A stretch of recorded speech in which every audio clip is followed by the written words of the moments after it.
जय जिनेन्द्र। कषाय की उत्कृष्ट अनुभव उदीरना का विषय हम पढ़ेंगे। मैं स्क्रीन शेयर करता हूँ।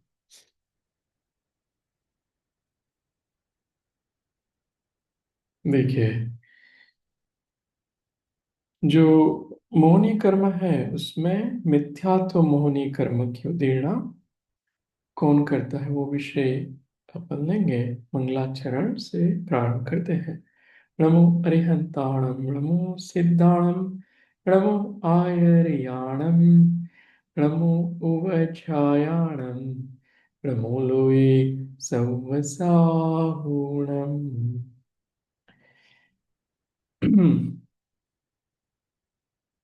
मिथ्यात्व की उत्कृष्ट अनुभाग उदीर्णा किसके होती है?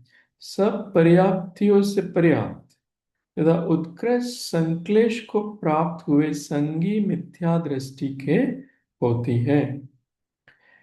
यहाँ पर हम ये देख सकते हैं कि जो एक इंद्रिय दो इंद्रिय जीव है वो इतना कषाय नहीं कर सकता कि इतने सारे, है ना, ज्यादा अनुभाग वाले कर्म उदीर्णा में लेके आए। ये संगी पंचेंद्रिय जीव ही इतना ज्यादा कषाय कर सकता है। और वो पर्याप्त हो जाए ना, पर्याप्ति प्राप्त करने के बाद ही इतनी ज्यादा कषाय कर सकता है, जिसके कारण मिथ्यात्व जो कर्म है वो, मान लो सत्ता में हो सत्तर कुड़ा कुड़ी सागर, तो वो निषेकों में से द्रव्य जो है वो उदयावली में आएगा। और वो उदयावली में आएगा, उस द्रव्य में अनुभाग जो है वो उत्कृष्ट होगा। तो ये विषय यहाँ बताते हैं। चारों गति के जीव इसमें कर सकते हैं। सामान्य रूप से ऐसा लगता है वो मनुष्य ही इतना ज्यादा कषाय कर सकता है पाप के दरमियान, है ना, हिंसा झूठ चोरी कुशील परिग्रह आदि पाप के दरमियान। ऐसा नहीं है। ये देव का जीव भी कर सकता है उत्कृष्ट अनुभाग क्यों देना, तिर्यंश भी कर सकता है। तो देव कैसे करेगा? वो उनको मान लो बहुत लोभ कषाय है, तो उससे भी वो कर सकता है, ईर्ष्या भाव से भी कर सकता है। अ, उसको भी क्रोध रूप भाव आ सकता है, मान रूप भाव। तो चारों गति के जीव, जैसे कोई अच्छे से रह रहा है मनुष्य जीवन में और क्रोध नहीं कर रहा है, लेकिन उनको बहुत ज्यादा लोभ भाव है या माया भाव है, उससे भी वो उत्कृष्ट मिथ्यात्व के अनुभाग का द्रव्य उदयावली में लाकर उदीर्णा कर सकता है। वो हमें यहाँ ये विषय मिलता है।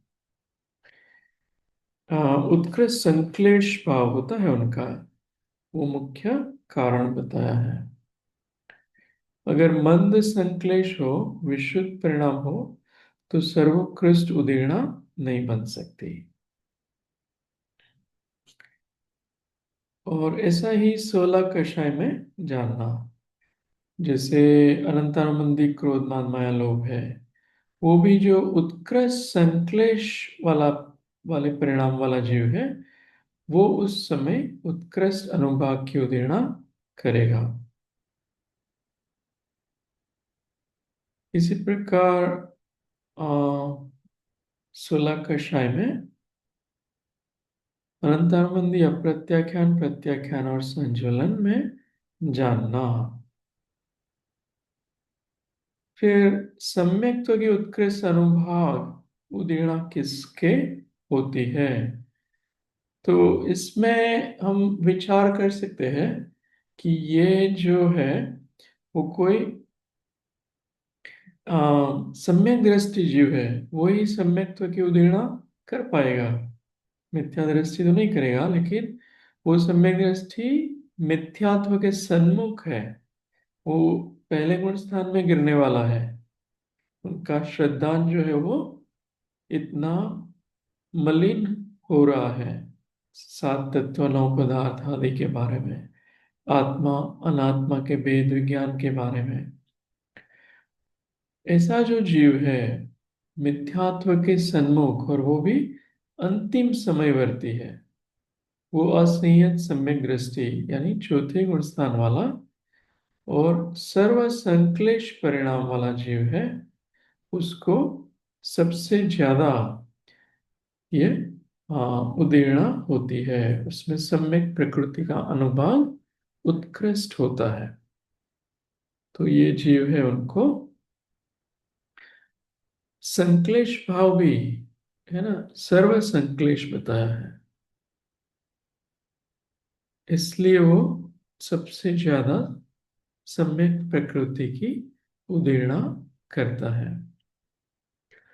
तो ये सामान्य रूप से ये नियम ही है कि संक्लेश परिणाम से सबसे ज्यादा अनुभाग की उदीर्णा होती है और विशुद्ध परिणाम से सबसे कम अनुभाग की उदीर्णा उदय होते हैं।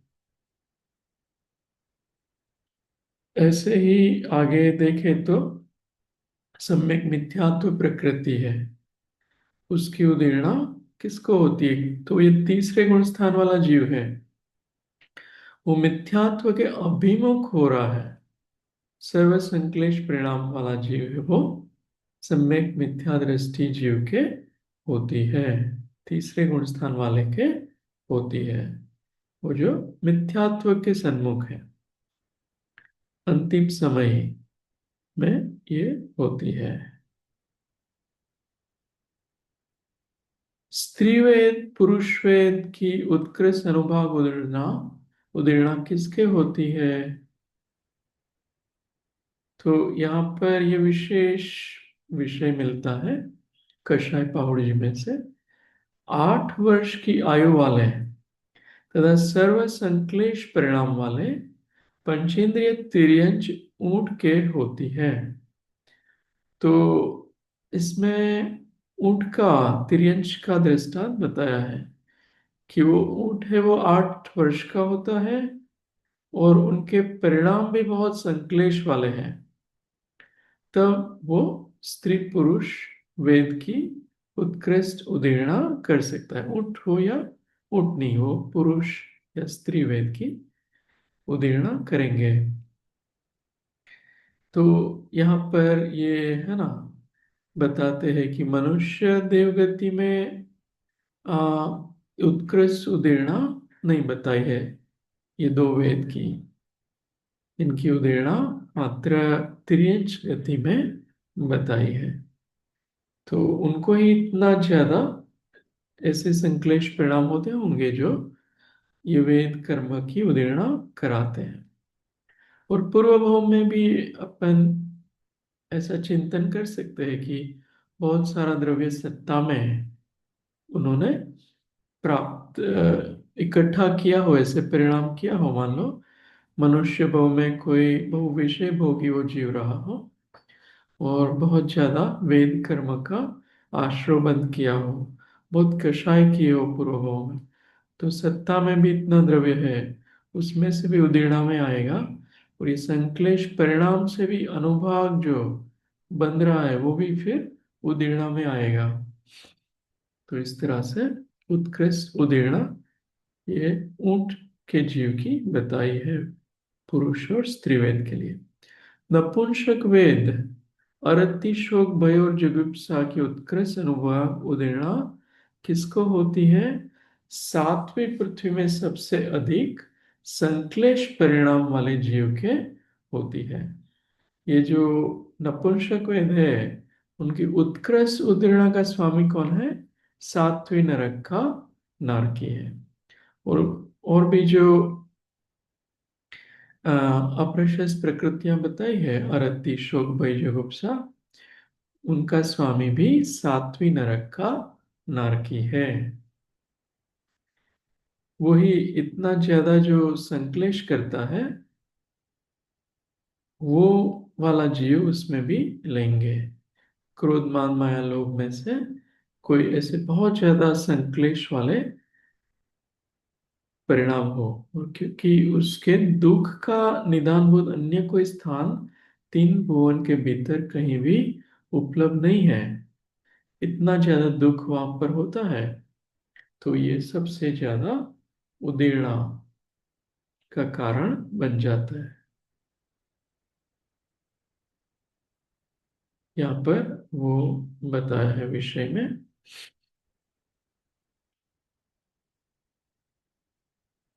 अप्रशस्त प्रकृतियां हैं, एकांत से दुख के उत्पादन करने की स्वभाव वाली है ये प्रकृतियां। वो सातवीं पृथ्वी में सबसे ज्यादा अनुभाग की उदेड़ा होती है। फिर हास्य रति की उत्कृष्ट अनुभाग उदेड़ा किसके होती है? तो कह रहे कि सबसे अधिक संश्लेष परिणाम वाले शतार सहस्त्रार कल्प के देव के होती है। जो 11वां 12वां स्वर्ग है, वहां पर ये उदेड़ा वैसे उत्कृष्ट 6 माह तक बताई है हास्य रति की। और उसका अनुभाग जो है वो भी सबसे ज्यादा उदेड़ा करने वाले वही जीव है, शतार सहस्त्रार। क्योंकि राग बहुल, वहाँ बहुत ज्यादा राग है, तो उस कारण से उनको ये दो कर्मों की उदेड़ा सबसे ज्यादा होती है। तो यह राग और द्वेष है ना, वो अलग अलग कर्मों की अपेक्षा उदेड़ा के कारण है। ये सबसे ज्यादा संश्लेष परिणाम कहे, राग द्वेष कहे, उससे उदेड़ा होती है, और फिर उदय होता है, और नया बंद हो जाता है।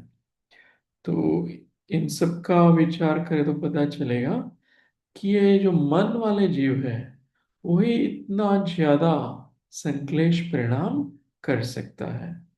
तो ऐसा भी कहते हैं ना कि मन की जीते जीत मन की हारे हार।